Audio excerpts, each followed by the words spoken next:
This is the big tree where the kill was once upon a time.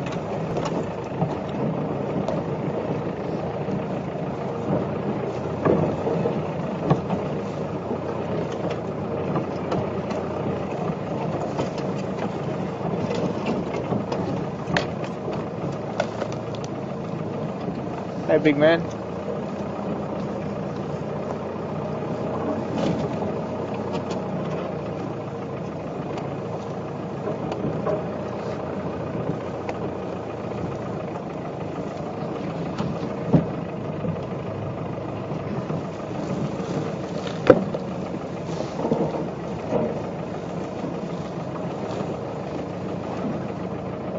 Get a shot of her and the calf before they move, because I think they're going to. Just wandering through that thicket there. A little bit dense.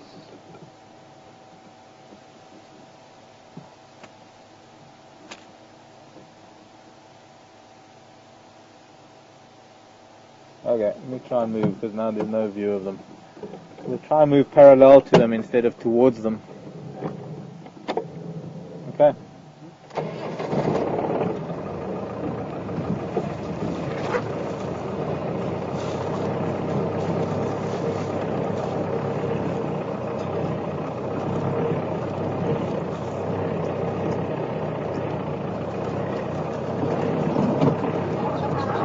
Okay.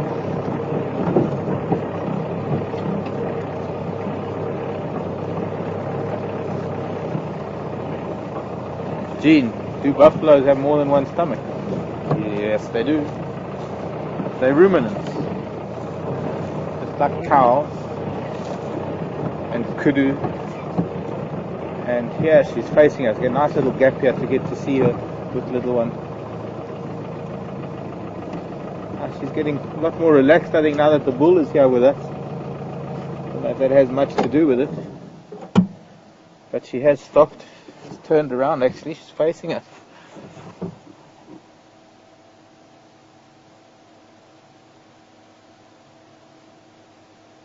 What's amazing is that he was asleep when she moved off. So obviously he heard the direction she was moving in. But he's managed to come straight towards her. And they say rhino don't have very good eyesight. So he's obviously heard her moving around and knows exactly where she is.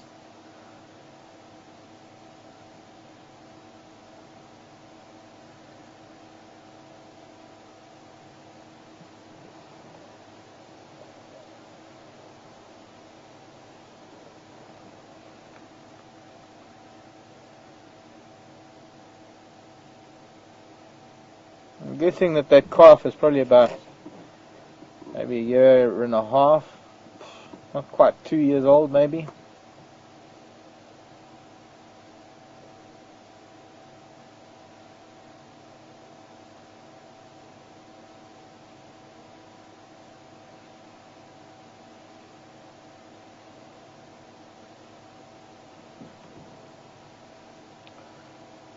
Just move a little bit to our left there, girl. Managing to keep hidden.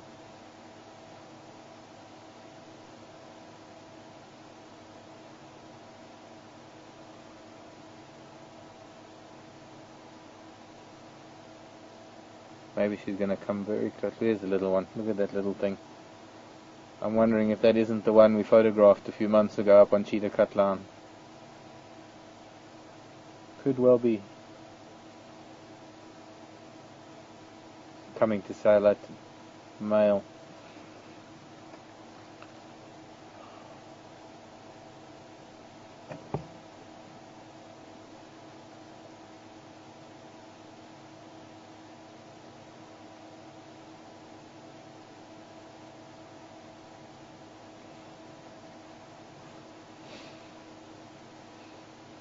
Hopefully one little rhino that's going to grow up in safety and free from the dangers of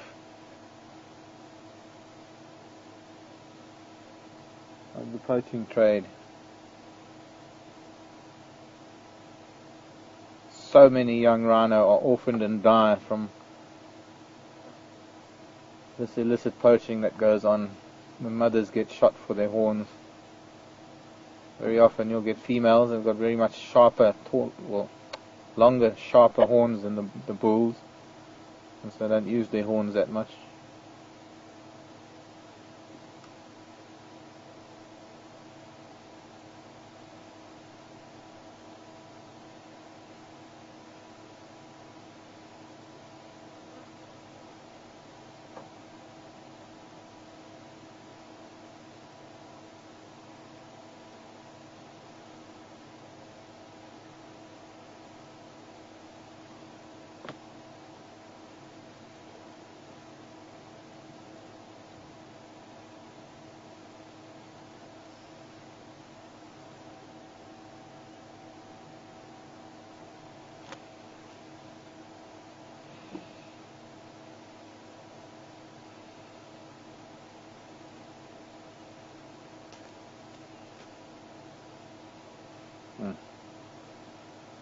Time for an afternoon nap for the little one.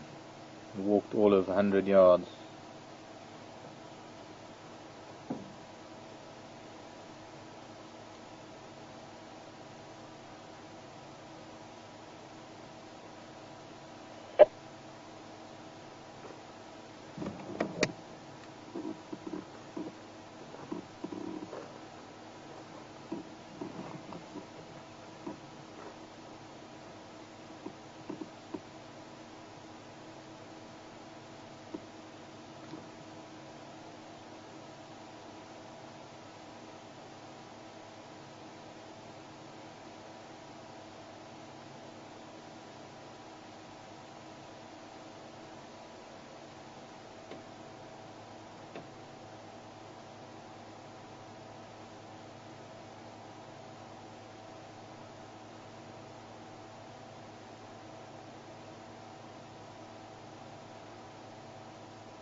You can try and move for a better view.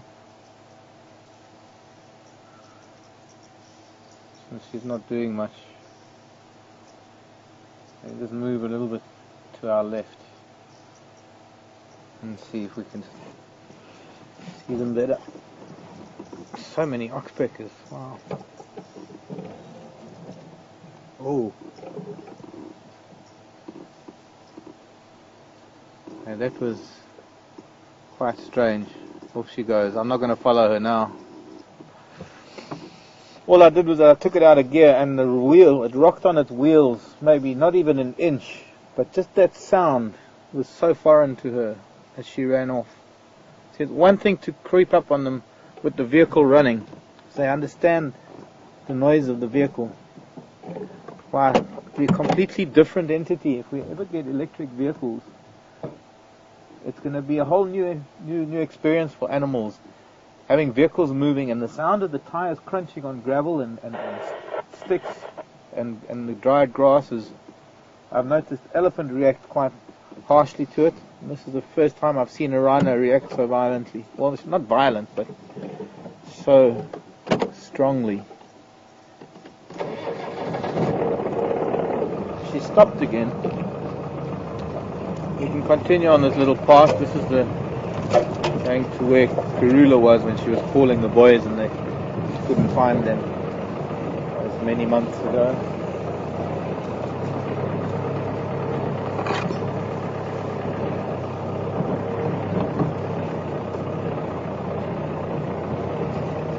But it's getting very thick here now. And we'll see. If she's going to keep on moving, then it's not much point in trying to catch up with her again.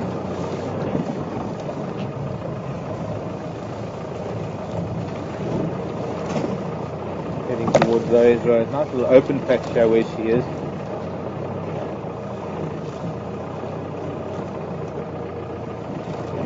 Just bolted a little bit. Just took a bit of a trot, a bit of a run.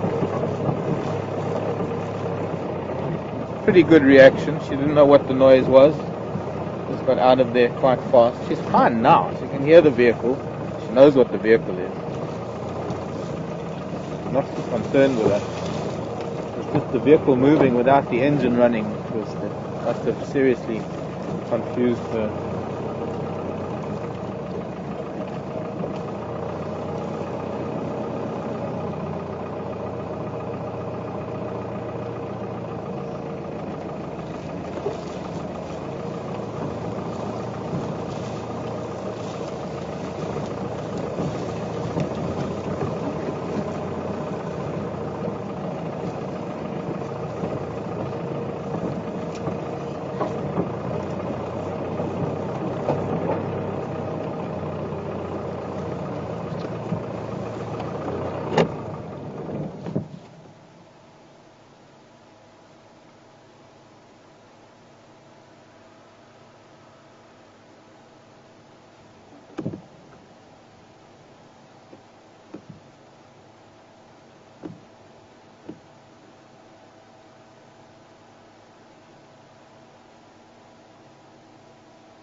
Okay.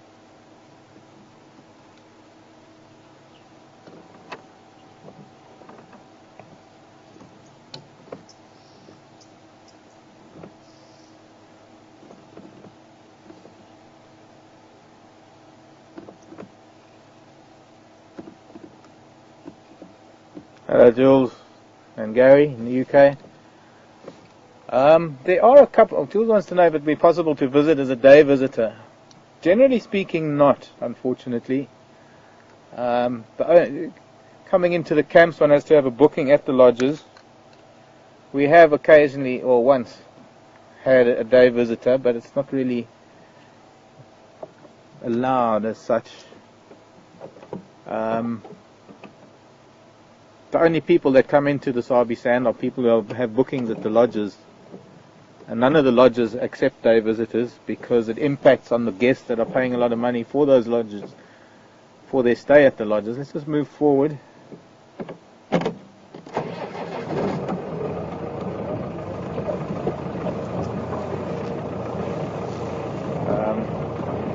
I know some of the lodges get very ugly towards people who just drop in because they try and have this exclusive, or they try and maintain some sort of exclusivity for their guests, and it kind of destroys that exclusivity when people just drop in all the time.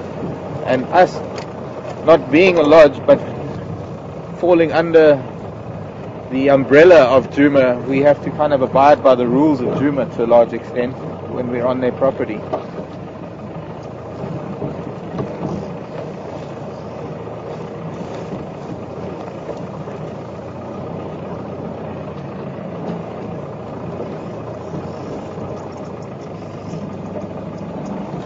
I think we're going to have to eventually leave this lot because it's getting very thick. This, if I'm not mistaken, is the termite mound where Karula was calling her boys. This exact termite mound.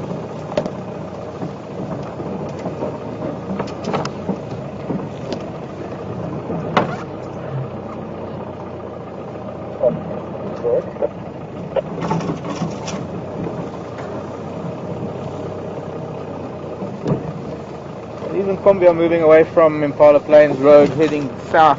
I'll probably come out on Zoe's Road somewhere near Impala Plains Junction. I'm leaving them, it's getting a bit too thick.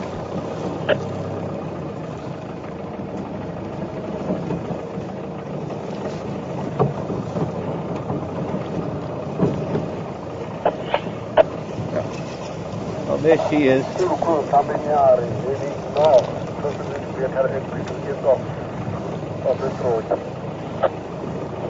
Buffalo herd already crossing.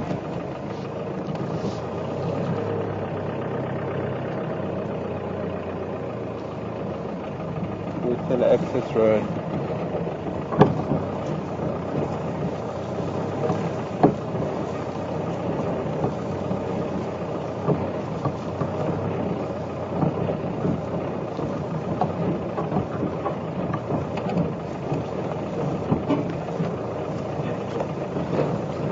We'll just watch him disappear into the distance with the youngster and the female in the background, and then we'll leave them be, I guess.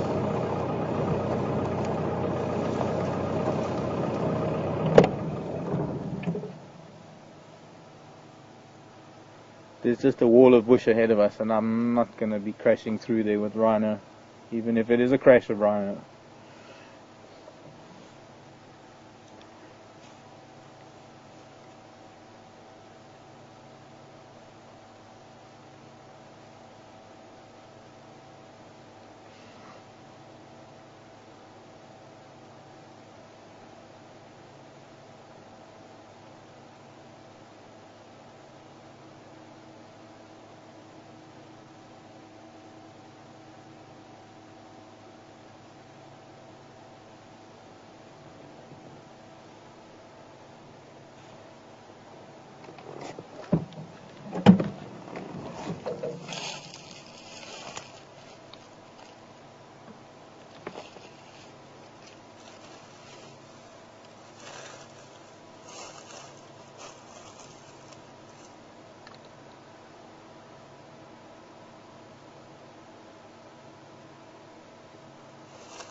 Sorry.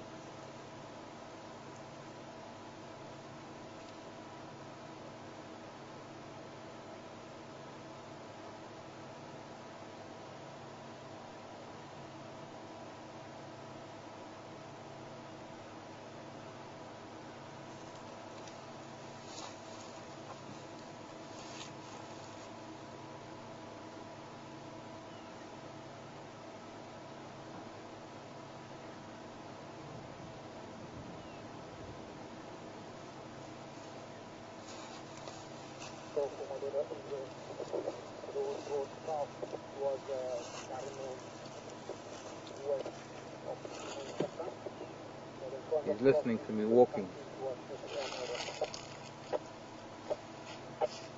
Not too concerned with it, sorry. There was a very interesting spider running up the trunk of this tree. Something could have chased it. It's unusual to have that kind of spider doing what it was doing, and I had to get a photograph of it.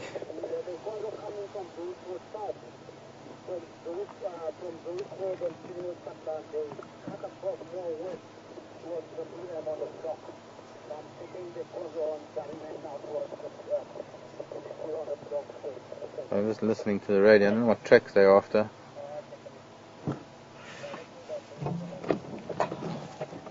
It's called a sac spider, S-A-C. And a sac spider is probably responsible for a large number of bites to humans, and it's not deadly. It is just rather nasty. Being a cytotoxic venom, causes an ulcerating necrotic wound. Okay.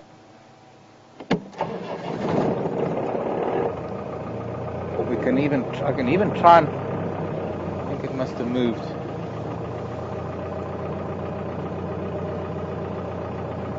Possibly was disturbed by the front wheel and it ran up the tree. Could have been that. Anyways, bye Rhino.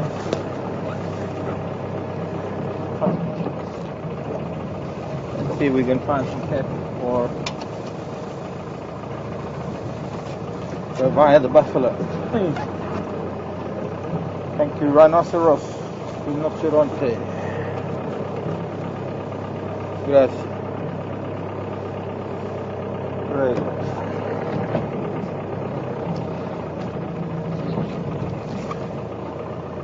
I am.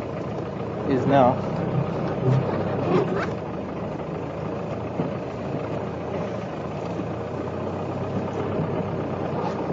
Sandy.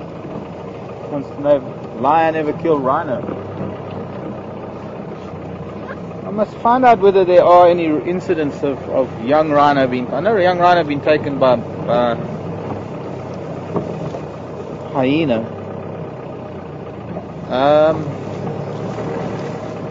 Possible. It's difficult for lions to get to a calf. Females tend to be rather protective over their youngsters. Not impossible. I think it's I can't imagine lion taking down a large rhino. Adult, I mean, maybe sub-adult or something, but we'll have to check records, Sandy.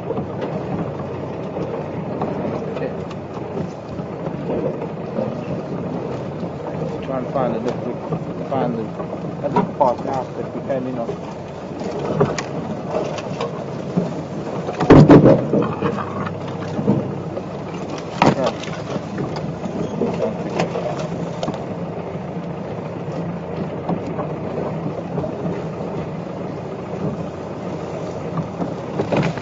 Ephraim, come in. Any luck with that Ngala?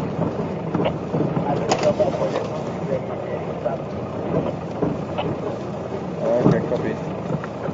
Oh well, sounds like the lion are gone. Southeast.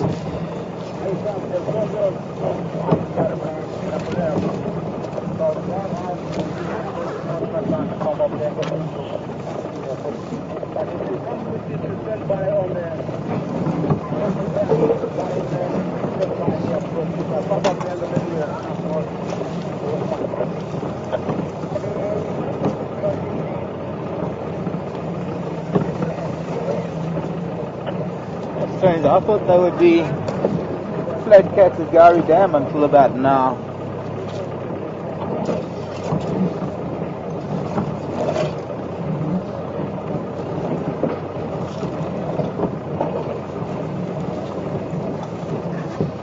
This termite mound with this tree, that's where that kill was at one time.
Okay. Peggy, wanting to go back to that large termite mound we passed earlier with the buffalo, saying it looks active. Actually, to me it didn't look active because there are a bunch of holes in it. So it could be active with an inferior number of termites that they haven't managed to fix all those holes. Gee, I wanted to go look for the buffalo rather. They've all moved off from there. They've already crossed Gowrie Main. Bertella access road. But very well, Peggy. Let's go see that termite mound.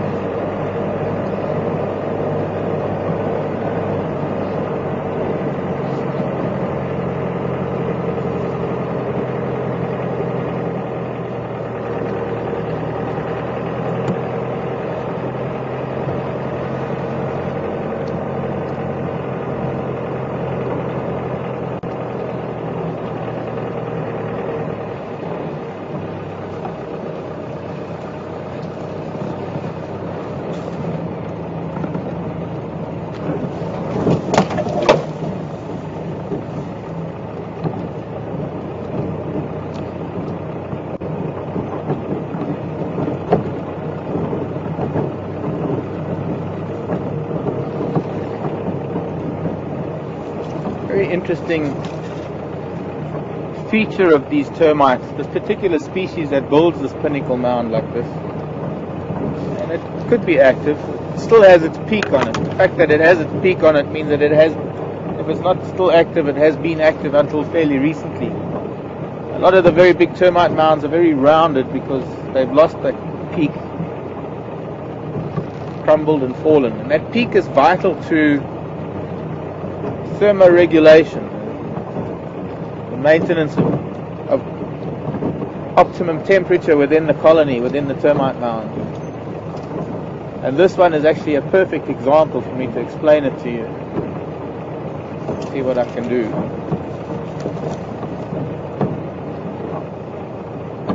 Might be able to pick up my sound if I'm walking around a little bit. So let's see.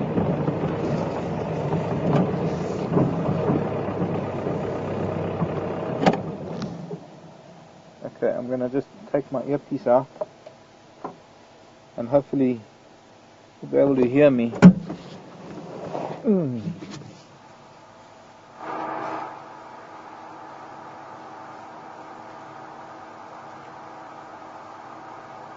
you hear me?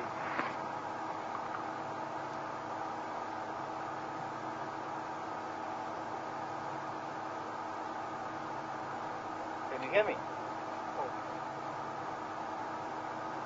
Just to give you a bit of a size perspective, I'm under 6 foot. Call it 5'10", 5'9", 5'10", somewhere there. Twice my height.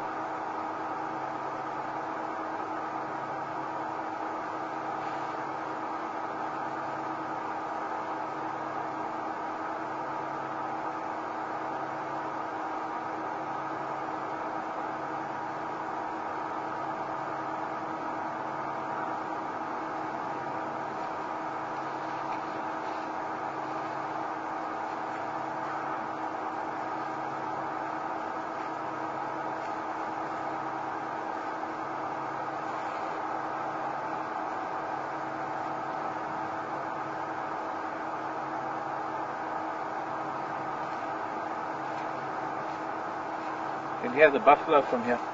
This would have been, at some stage, a long time ago, could have been the peak. Broken off, rolled down the hill. And when we see these very large termite mounds, like the ones we have on cheetah cutline and Philemon's cutline, those very big rounded ones, they get rounded like that because that peak crumbles and breaks, and it just fills up the ground around it. And of course, it's just something that happens over millennia.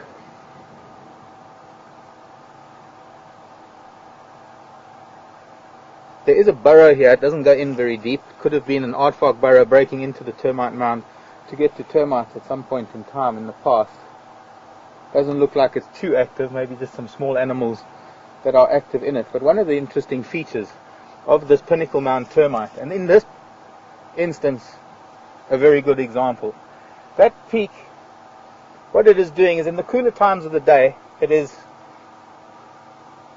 exposing the largest surface area to the sun. In other words, when the sun is rising and going down, the maximum amount of surface area is exposed to the sun, so the cooler times of the day are getting the most warmth.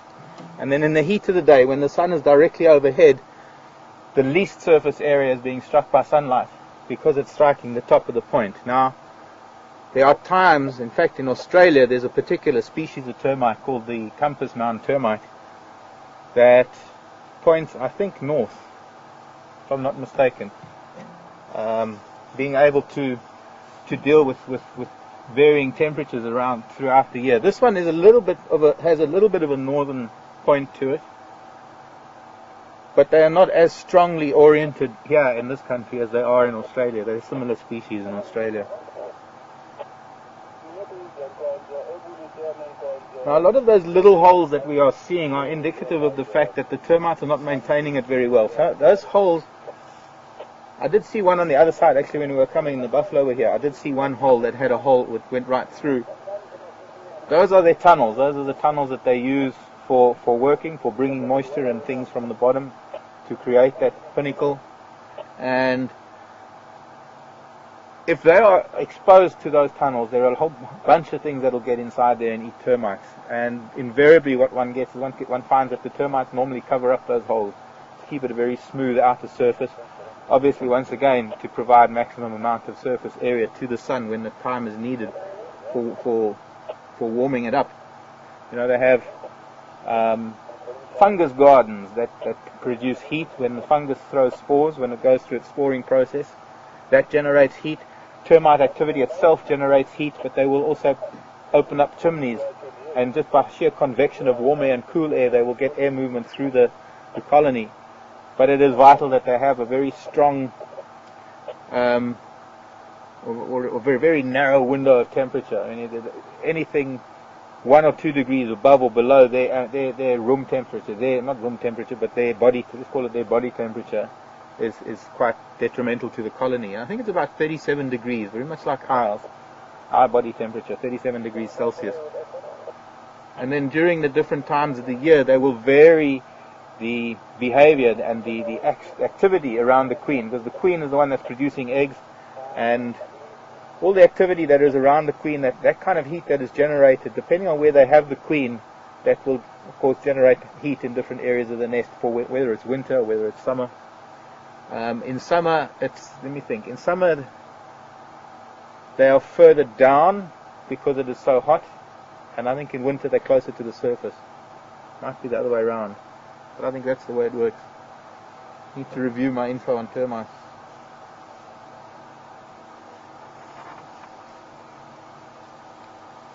So there you go, Peggy. Very interesting. Pinnacle Mount termite, known as Macrotermes natalensis.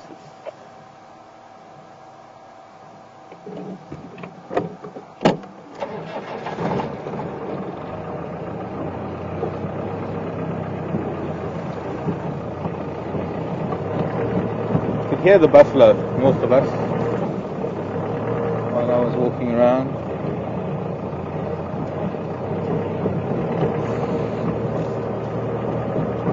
When the rains come, we will see which termite colonies are active by the amount of work that gets done on the termite mound itself, so known as a termitarium. Termitaria, plural.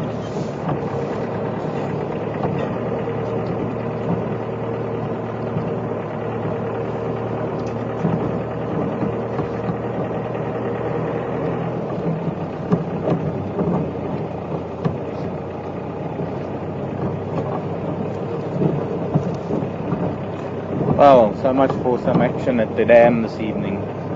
The lions, they've moved off.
Hello, Cheryl.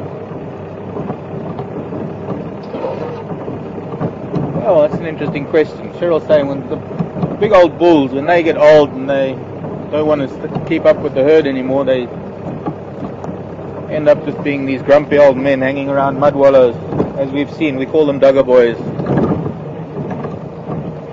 And Cheryl wants to know, what about the females? What about the old ladies, the old cows?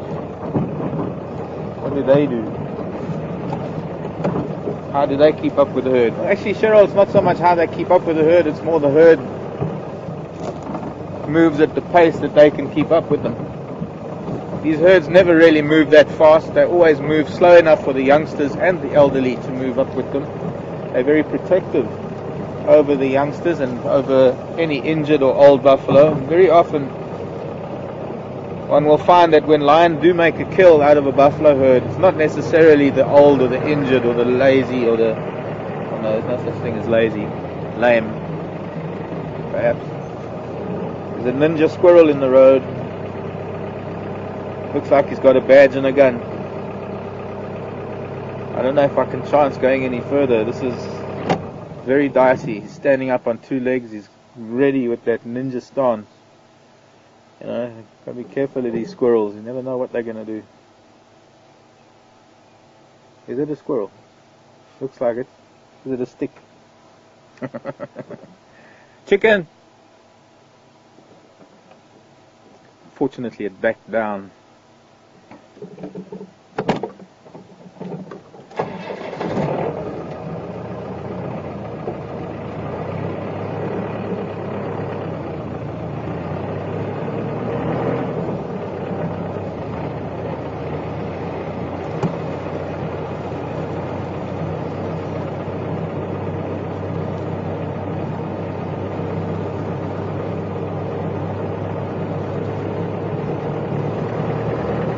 Backing up, backing up, backing up.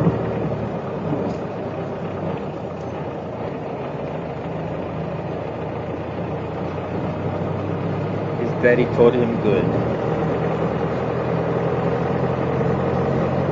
I'm going to have to head up to Aubrey's Road. So that gives me an idea.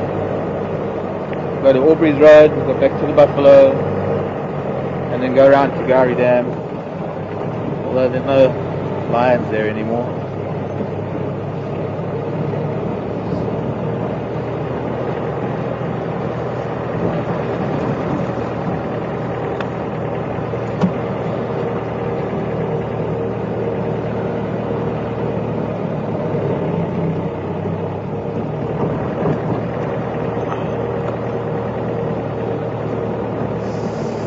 Super Sunday, sunny skies, Chevrolet.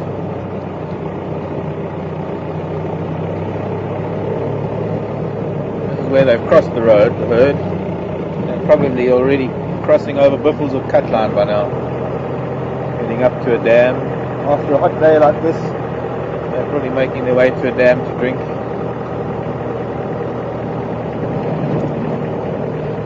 I wonder what sort of communication there would have been between buffalo and rhino when they were lying together. Sadly, they didn't stay that way for us.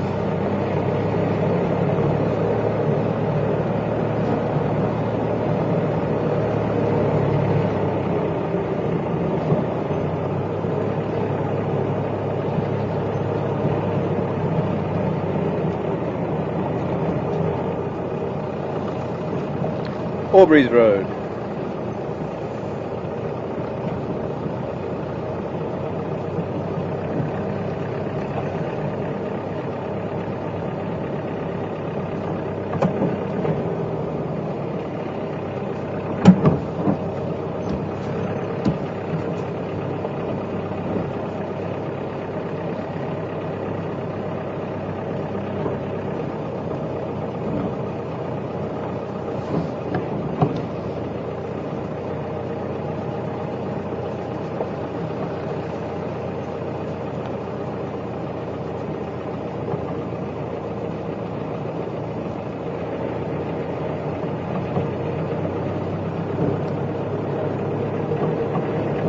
I think so. I think I've got the gist of that, Cheryl.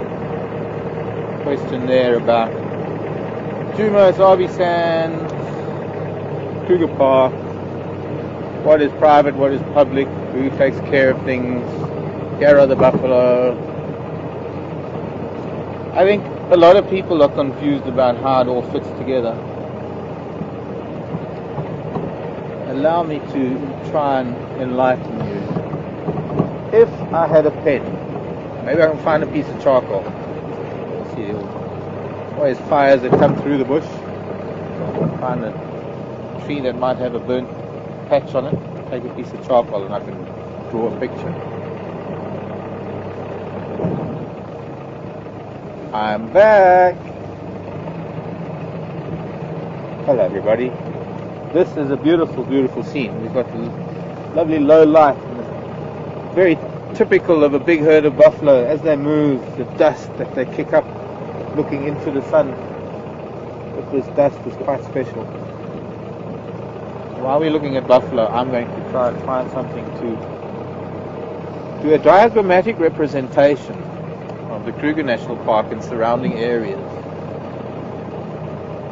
See if we can find a nice spot to stop. It's pretty thick here, so to get a nice view of things. Looks like most of the herd is on our left. I'm not seeing too many on the right. That might be quite nice, Alex.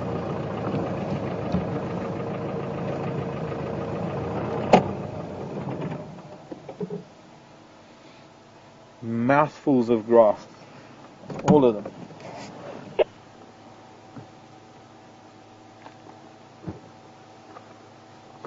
No pen, no pen. Wait a minute. I have a pen in my camera bag because. Oh, why are you getting nasty, madam? Getting nasty with the children.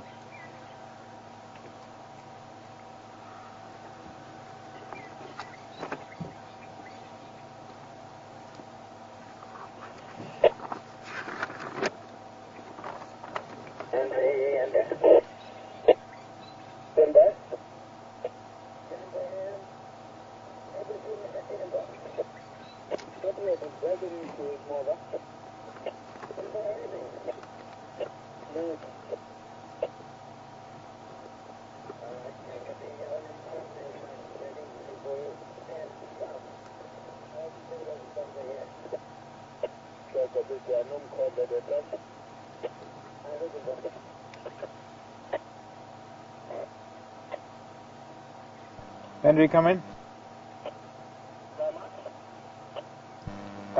Henry, did you do Zoe's Road?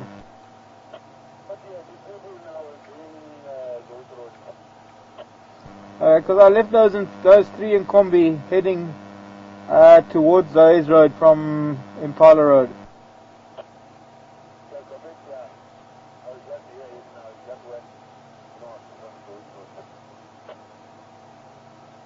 Okay, copy. I've got the Slummy Nyari again on Aubrey's Road. Right, we need to move. They're moving. They don't seem to be moving much, but when you sit amongst them, one minute they're around you and the next minute they've all moved on.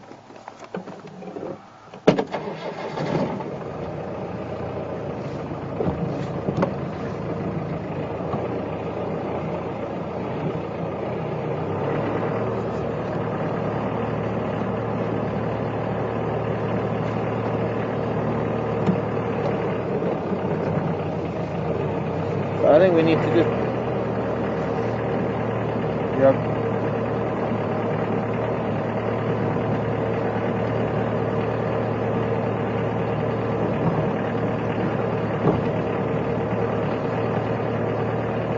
try and get up ahead of this buffalo herd. Interesting deformity to a big female there. Look at that. Interesting.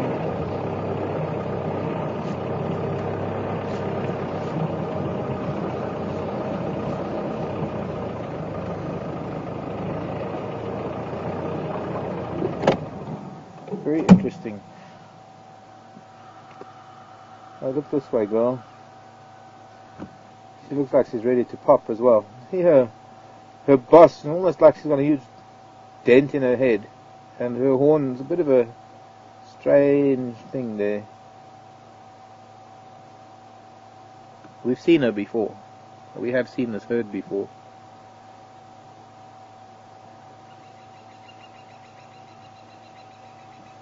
Hey woodpecker, what's your trouble?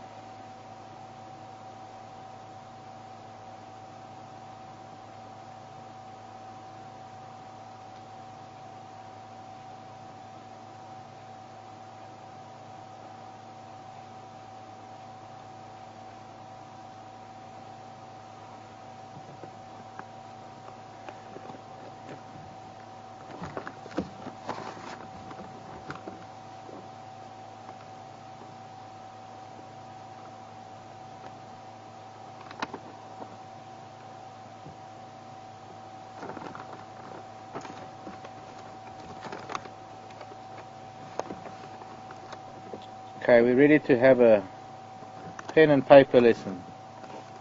Don't know if it would work. It must be nice to do it in the sand, but I think I'll do it since I've got the paper and I've got the pen.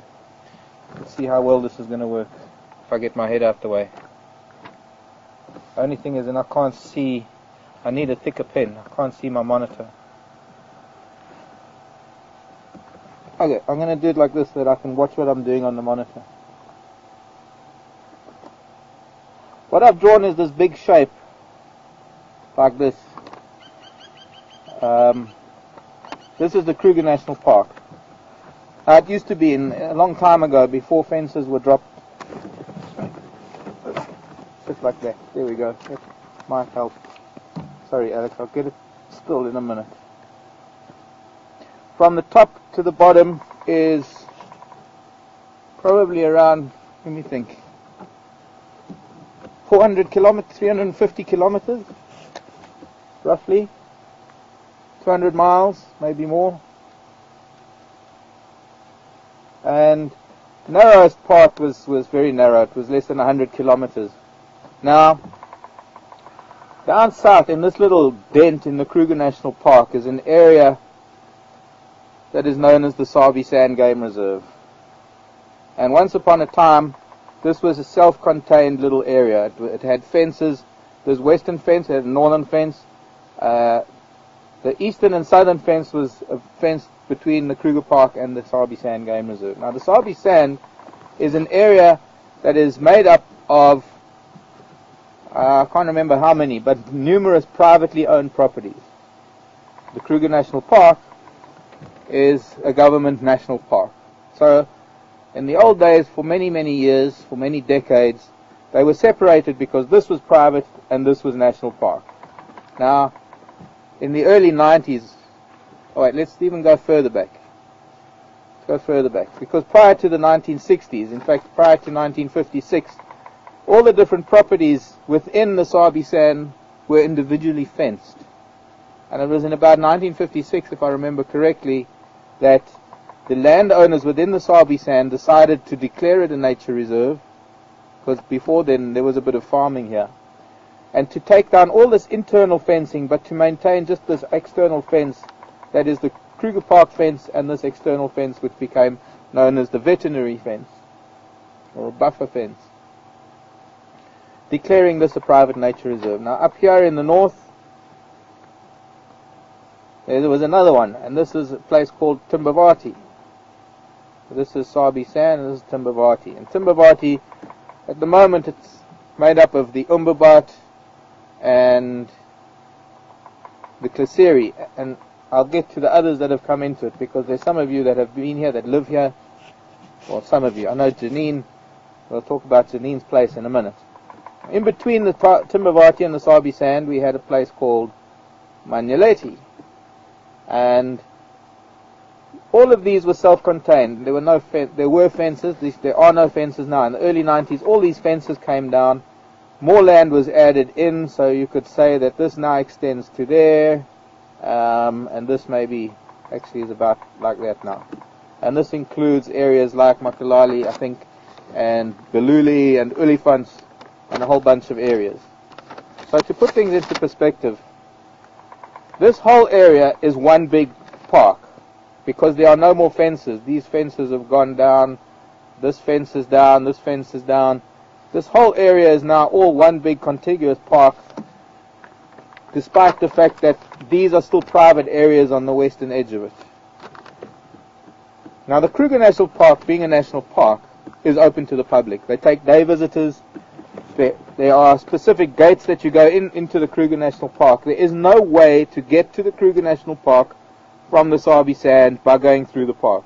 If we wanted to go to the Kruger National Park, we have to come out of the Sabi Sand, drive a long way around, and then go into the Kruger.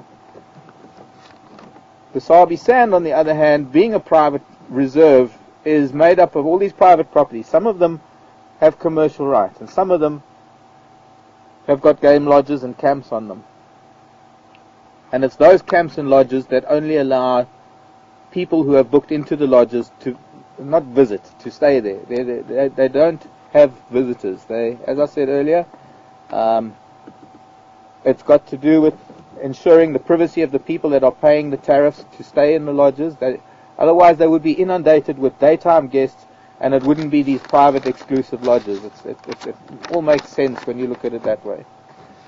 The Sabi Sand has a governing body and an ecologist, and the landowners themselves draw up policies as to how to manage the environment within the Sabi Sand. The fact that it is part of the Kruger National Park, because this fence has come down, means that the Kruger National Park and the overall Parks Board has some say and some jurisdiction over what gets done in the Sabi Sand with regards to habitat management, animals, water point controls, etc., etc. It's perhaps a little bit stronger up here in the Timbavati, but it is known as a contractual park to the Kruger National Park. So basically, an elephant that is up here in the Kruger in April can be here in the Sabi Sand in December, or even a month later. It can move the two, and this distance can be over 100 miles. This is why when we don't see an animal, it goes into this massive area. This is 7 million acres worth of wildlife area. Now within the Sabi Sand, up here in the top, is a little area. I'm just making it round for now, but that's perhaps exaggerating it a bit.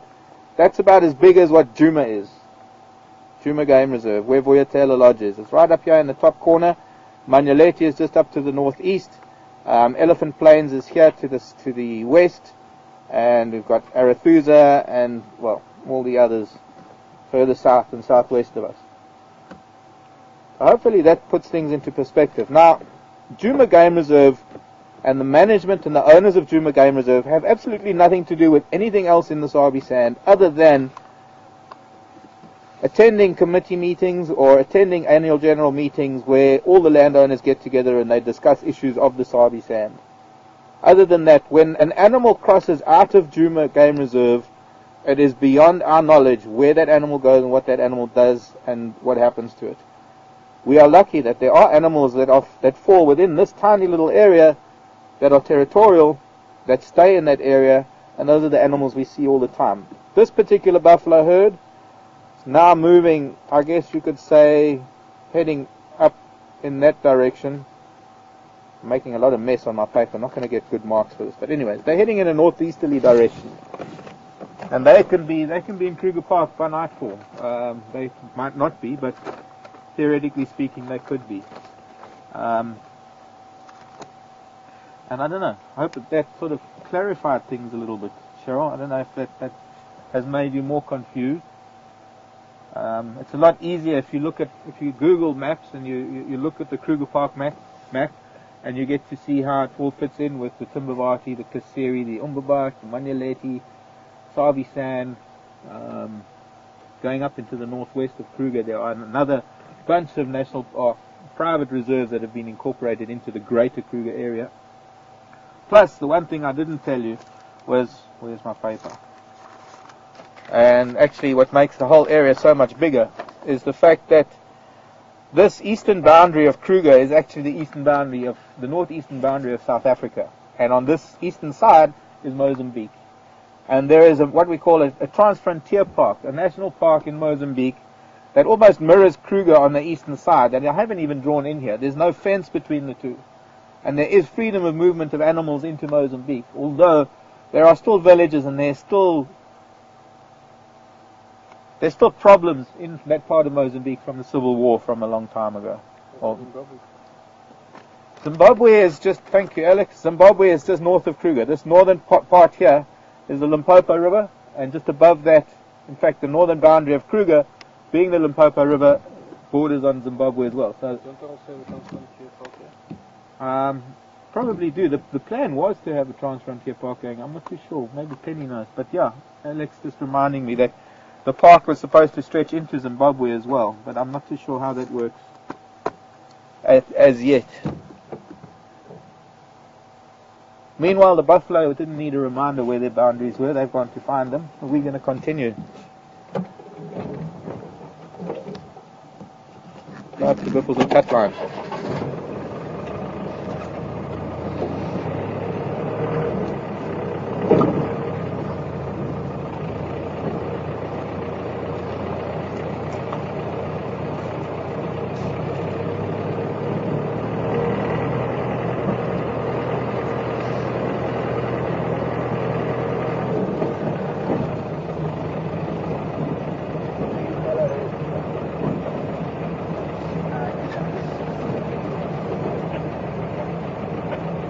Henry?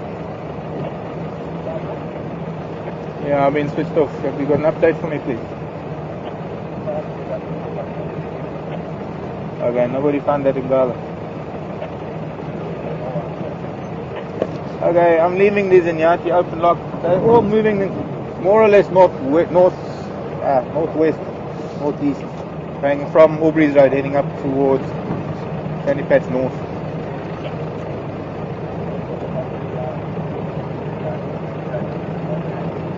Sydney Dam, yeah, it looks like that's the way they're going.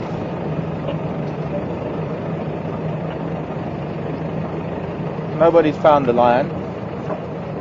With all their tracking skills, all 6 of them. Lion are being a little bit elusive this afternoon.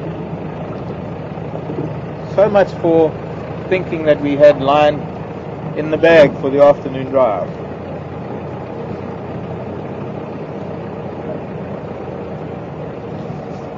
Never take things for granted in the bush. You never say, oh, it's a hot day, the lion aren't going anywhere. Well, you know, hot day, they decided to go somewhere.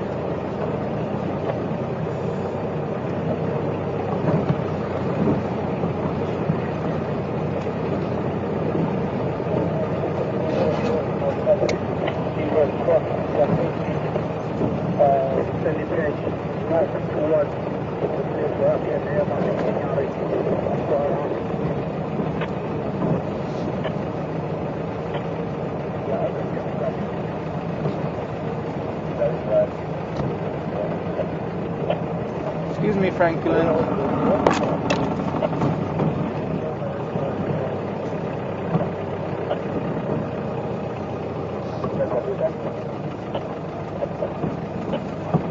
Ephraim, is that one with the pimpan? Okay, yeah, there was a big Madoda with them as well.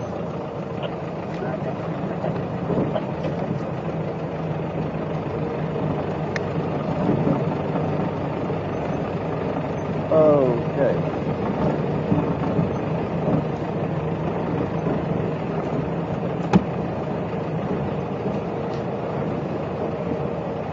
Been Rhino here, dragging his feet, marking his territory. Whoa! Hello, monitor lizard. I see you. Gave me the fright as it tore through the dead leaves and the grasses. I'm going to see if we can get a better view of him. I'm trying to hide behind a small bush. But I see you, child.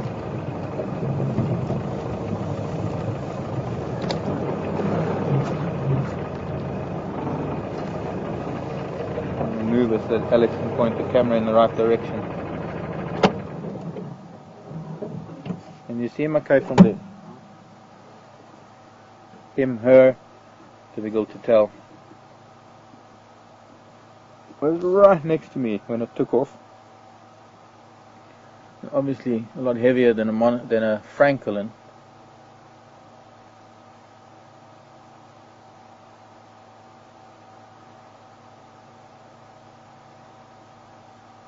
Can you move now, please? So people don't think I put a rubber lizard there. There you go, he's got a tongue.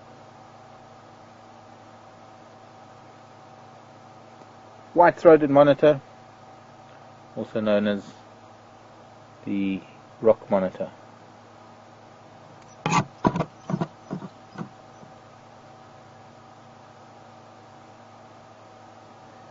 Okay.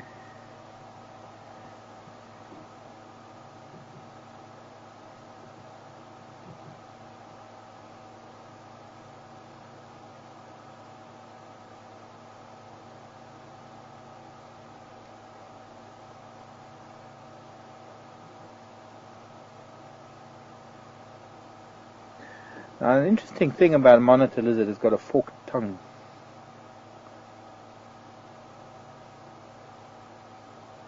And what that does is it gives it stereo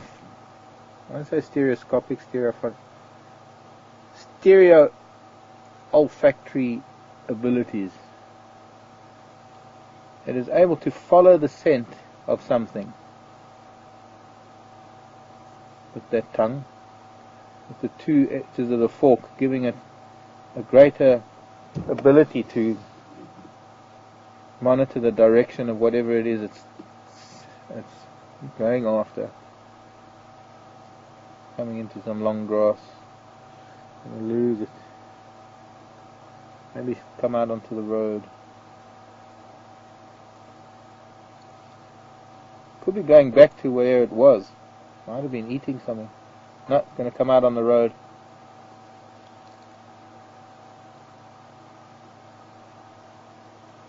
Fantastic.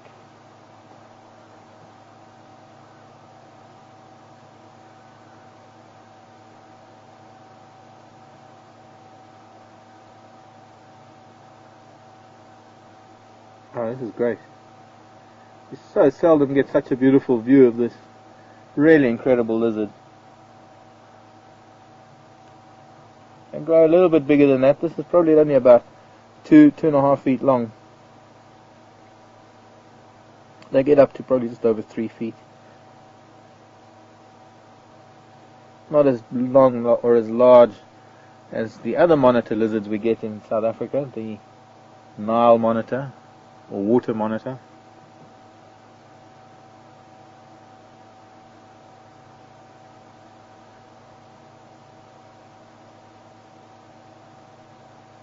And this particular species also spends quite a lot of time in trees.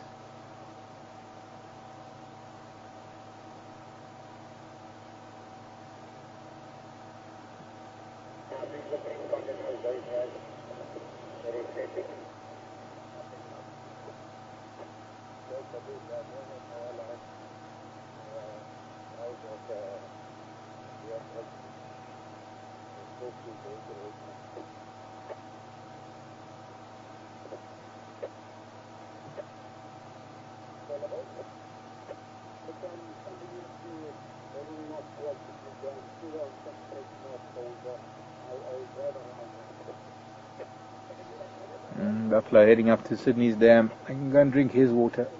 Gowrie Dam doesn't need another few hundred buffalo drinking it dry. I wonder, we'll see if we can get a little bit closer to it again now that it's possibly realized we're not after it.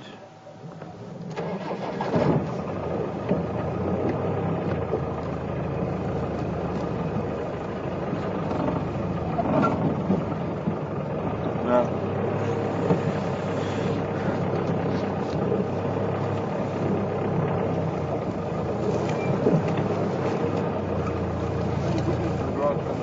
Okay, yeah, gone into the grasses. Well, we had a fantastic view of it. Not going to get better than that.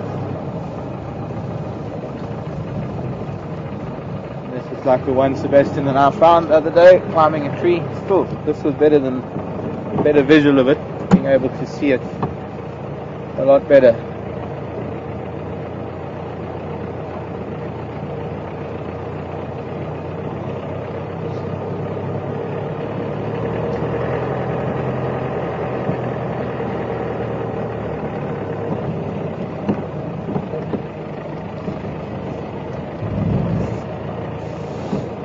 Yeah, looks like drag marks.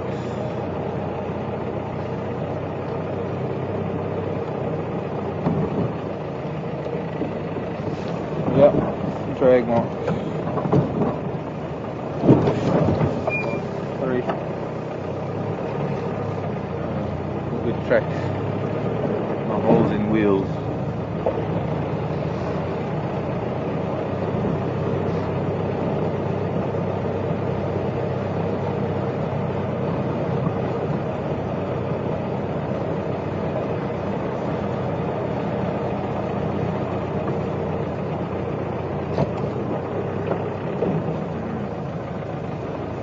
Old lion tracks.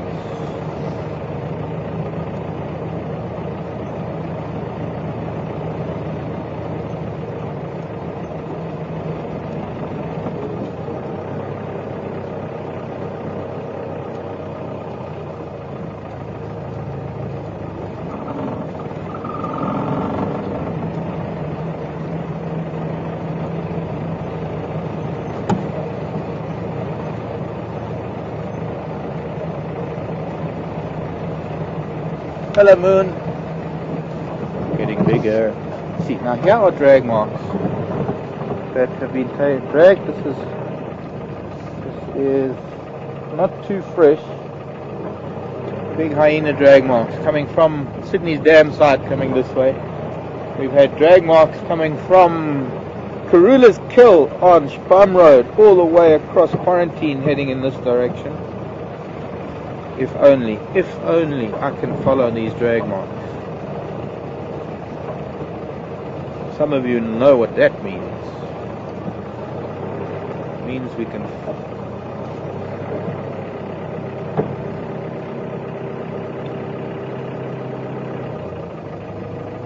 maybe find the den. Looks like they left the road there.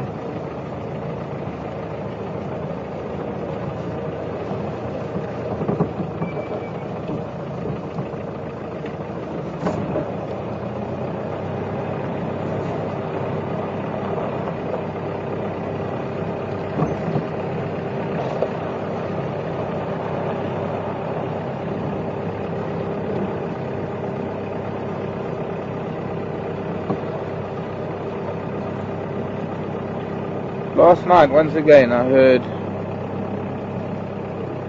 a lot of hyena activity. The den is here. We've just got to find it.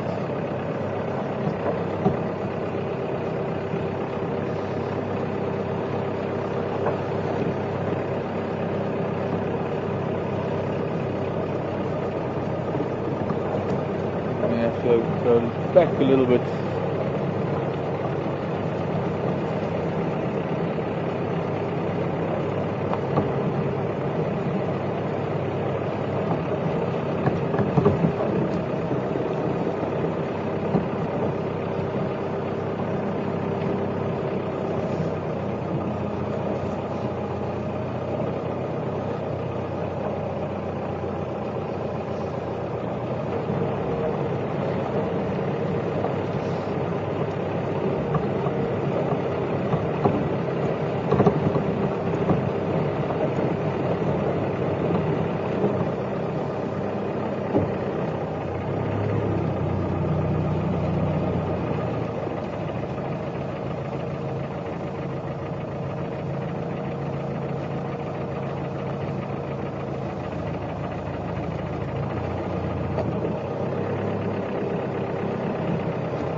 Julian Gary again. The leopards that we have here, do they move it to Kruger? Pretty much not. I mean, obviously the leopards on the edge of the Sabi Sand, like places like in Coral, those leopards will go into Kruger. But leopards' territories are so small that the leopards that we have here definitely will not go into Kruger. I mean, the leopards like Karula, Karula's territory is probably only a marginally smaller than the area that we have to drive on. So, well, for one thing is that's one of the reasons why we see her and we've been able to follow her, because she doesn't or can't move in a very large area.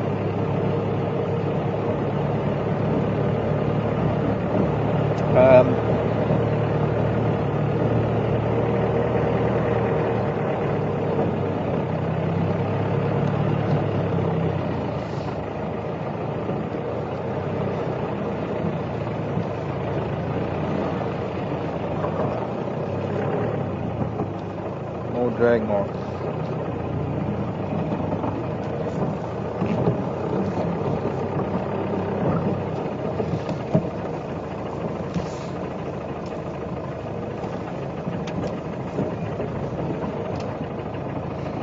Alright, let's concentrating on something else quickly.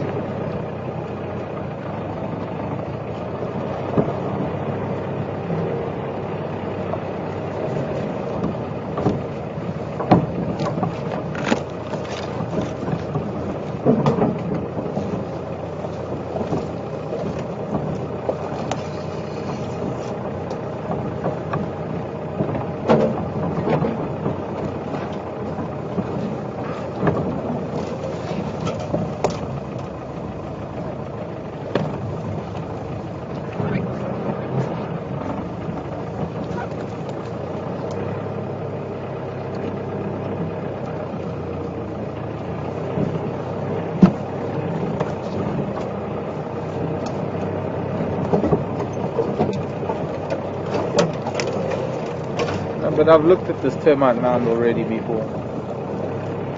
But this seems to be where at least two drag marks converge. Whoa.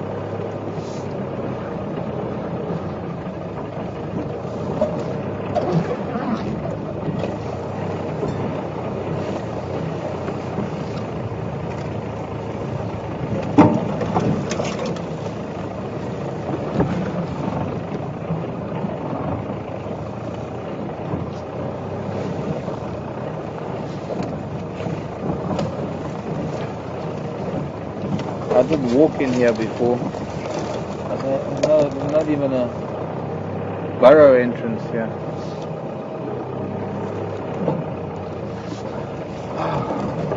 Next time, you see, unfortunately the wonderful drag marks that we had the other day coming from Karula's kill, great as they were, we couldn't follow them because we were so busy with leopards.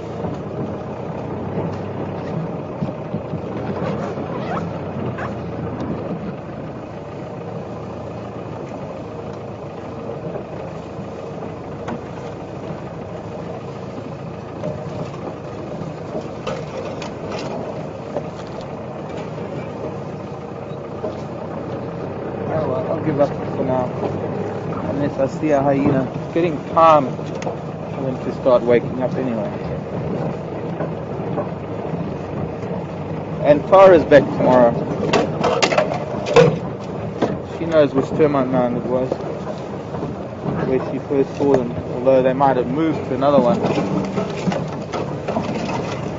But she'll be able to point out to me which one it was. So maybe when she gets back, we'll come out here in the afternoon before drive, and we'll try and locate some sign of these hyenas. We're missing out on the growth of these youngsters, and no doubt there are youngsters in the den.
Touch on Buffalo's or cut line and then go to Gowrie Dam.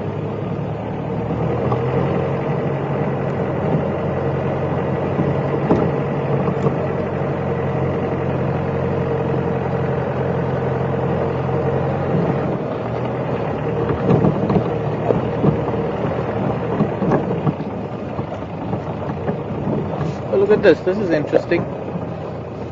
Now we can get this. Might be better if I get the light, the sun behind it.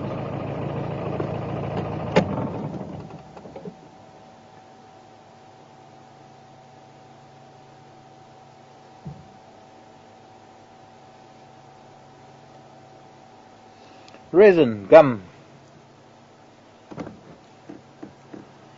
Obviously it's an insect or something boring into the tree, this acacia, and let me see if I can, it's a bit hard. This one's a bit softer. See how sweet it is. Actually not bad. It's like toffee. This one's a bit dry. But the original chewing gum,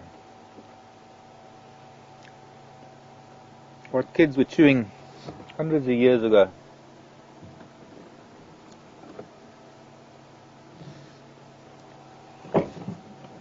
Might become amber one day. Hello. Got it stuck to my teeth now. You'll find a number of things when you look at the ingredients, and I'm not even sure what things they will be. I can't remember what things they would be. With an ingredient, acacia gum or gum arabica.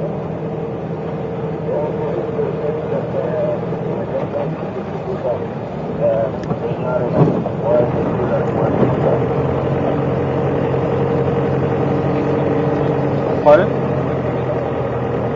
Tastes like green tea. What does? Oh, you got some.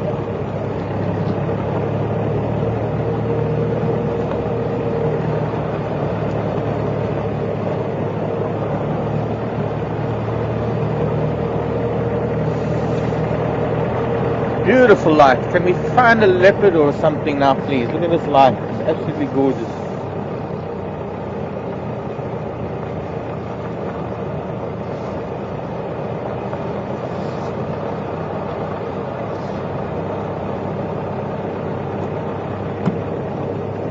Orange glow.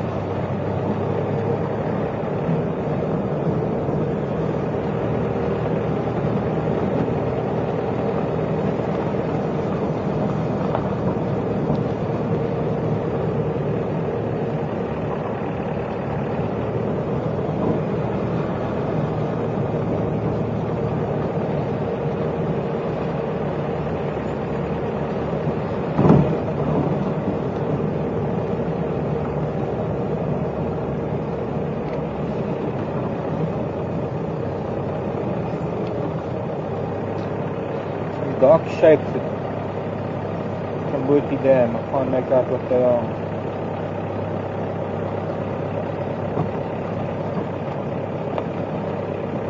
Maybe buffalo.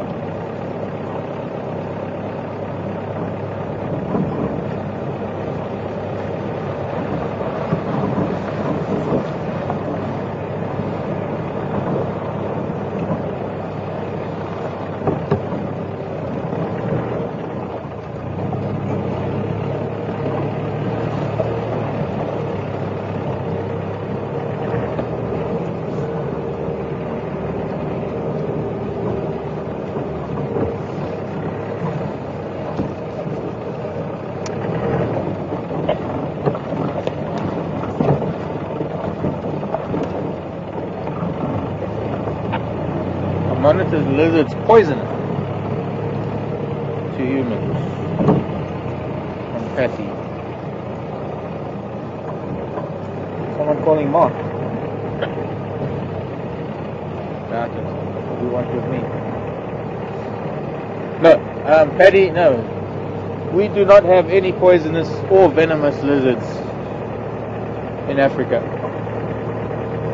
However, if you know anything about cousins of the monitor lizards, our monitor lizards, the big Komodo dragons from the islands in Indonesia,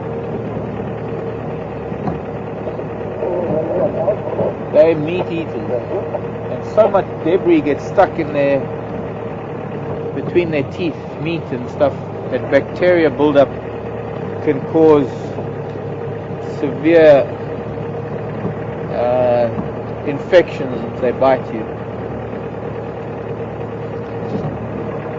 But this monitor lizard that we just saw, the white-throated monitor, also known as the rock monitor, has got very rounded, blunt teeth for crunching insects and snails and birds' eggs and birds' bones. Baby bird bone. Baby. Didn't come out right, sorry. Sounded a bit harsh.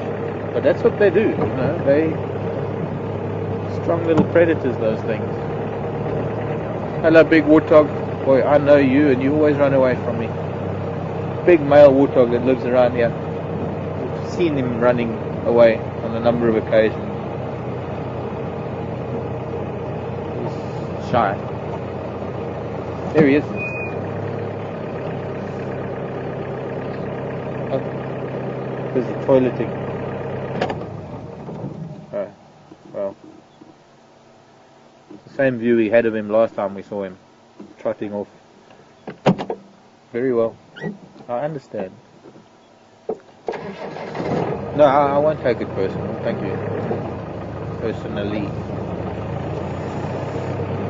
Bye-bye, Mr. Warthog. The amount of cats that have come through his little territory, he's still alive. He's a good pig dog.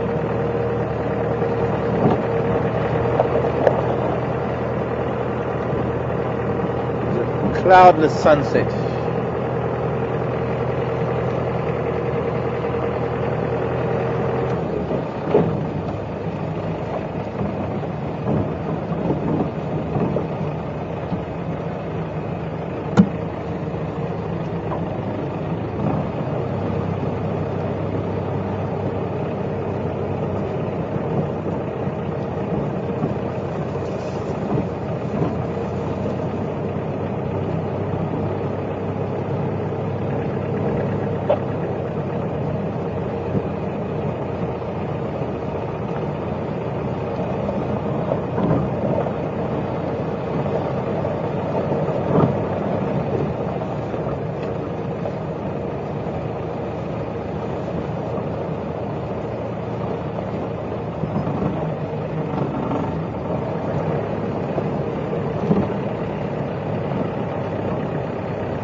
Why the sticks didn't hang around.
Buffalo at the dam.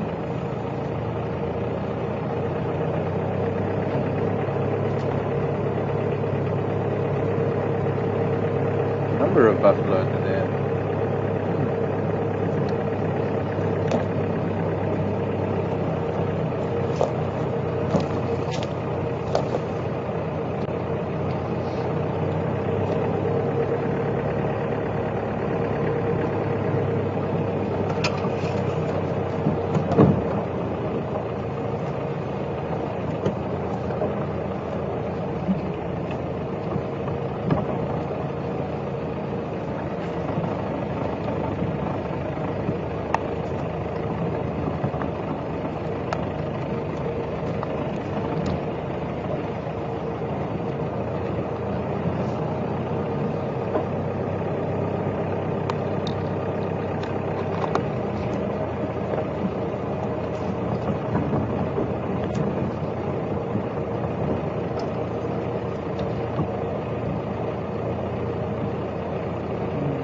Go boys.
Evening, gentlemen. And if we join you,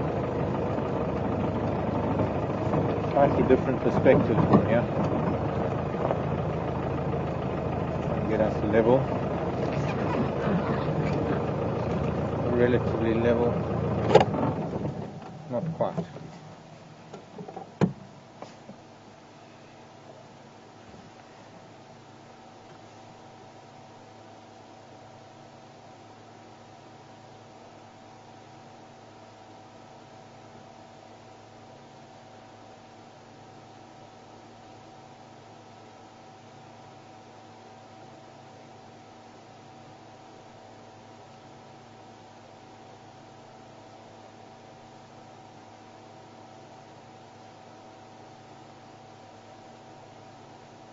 Yebo.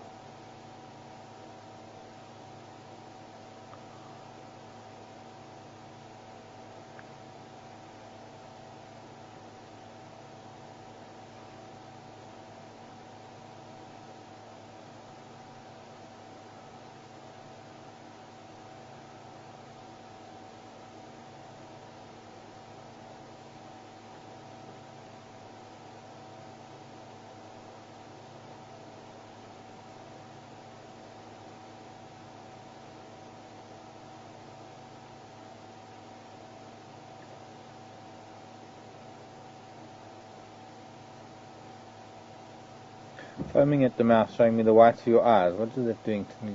Trying to intimidate me there, boy. I'm not scared of you, because I'm sitting in a car. Lifting his head and rolling his eyes back. He's got a bit of a spittle coming out of his mouth. Does look quite intimidating if he were on foot.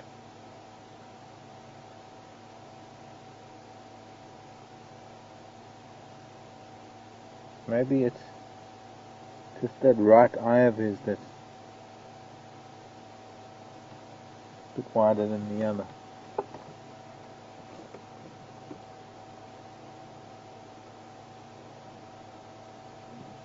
Not really.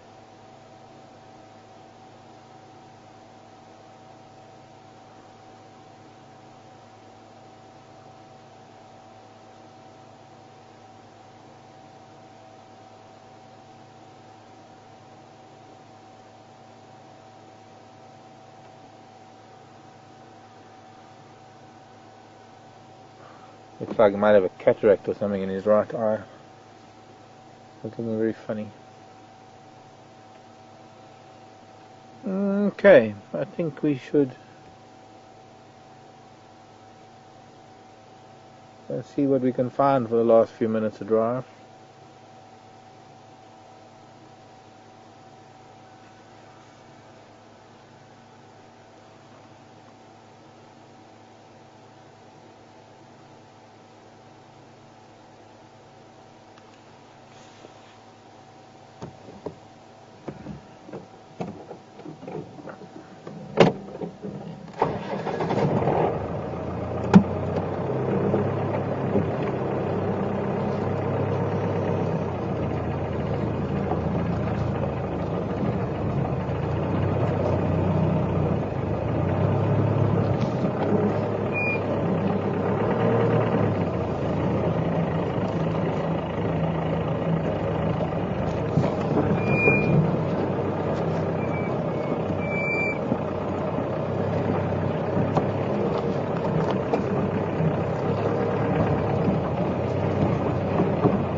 Power station is a small group of Duggar boys at Gary Dam.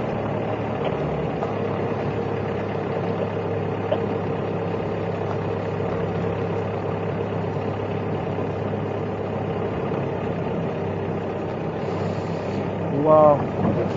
Oops. I don't think the water was as low as this last year. Yet it was fuller. No, it wasn't. It was fuller time before. So, gents, how are we going to do this? I'm just going to edge my way slowly through you guys. Hope you don't mind. Don't have to get upset or anything, but I kind of have to go this way. Kinda, sorta. Hello, man.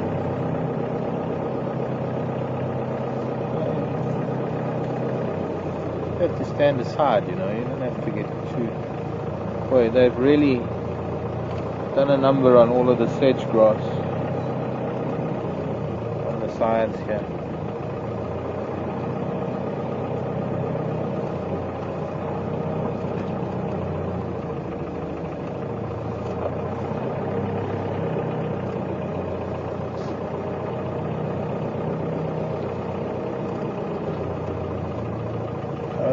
Lovely. Thank you for that calling card.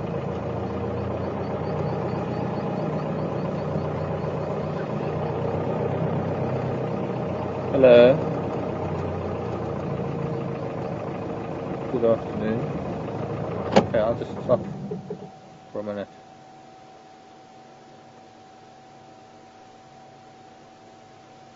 You're an old man, aren't you? You could tell some stories, no doubt.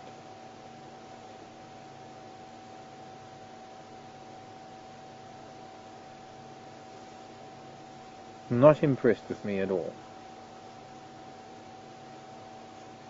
Gave this heavy sigh, as though to say, oh, the youth of today.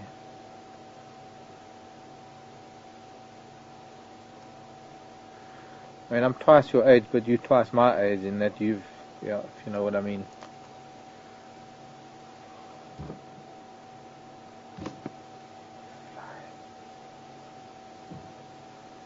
Okay, maybe we can try this again.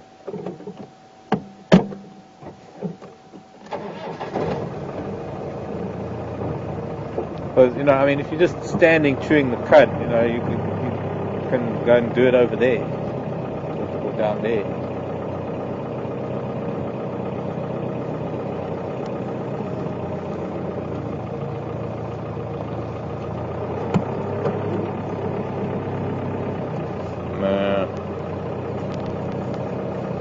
Oh, he wants you, Alex.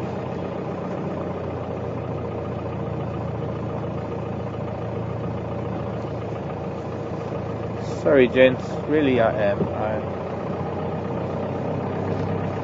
I'm not going to sleep tonight because I feel so bad about encouraging you off the road. I have no doubt you'll be back as soon as I'm gone. Man, you don't slip there, dude.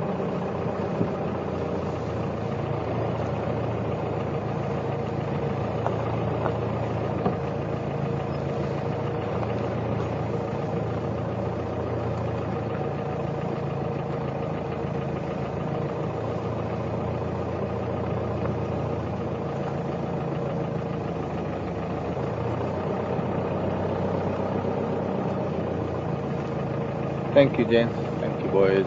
Thank you, thank you, thank you, thank you. I want to go up onto quarantine. I'm going to see if there's anything up on the open area.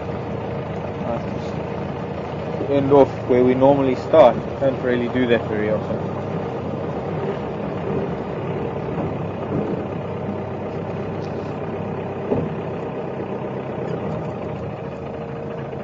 Monitor lizard track.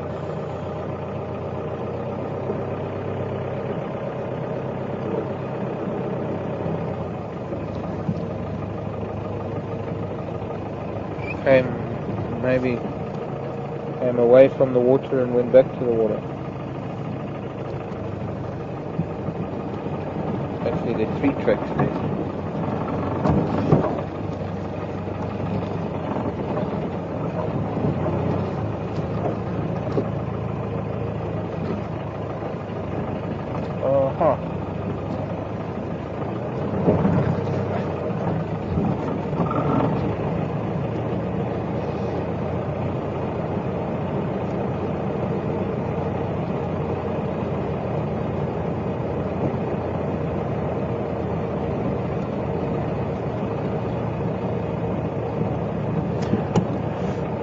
Glynis, good afternoon, evening, morning, wherever you may be. Glynis wants to know if amber comes from any specific resin. I have to look that one up. Amber is fossilized resin. It's millions of years old. And I think generally they come from old pine forests from millions of years ago. A lot of amber.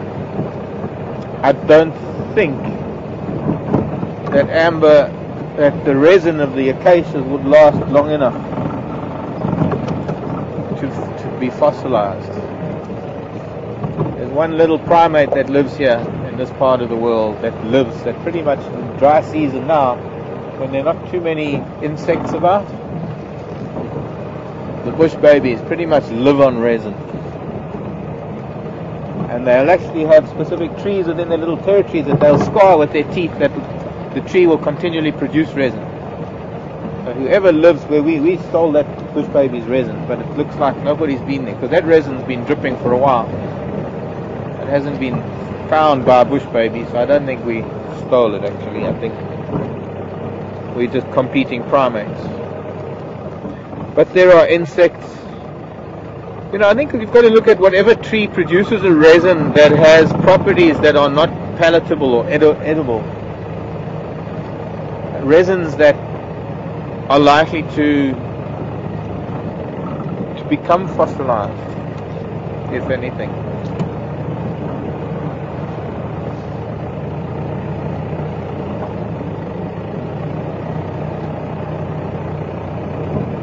And then again, you've got to get a resin that doesn't decompose.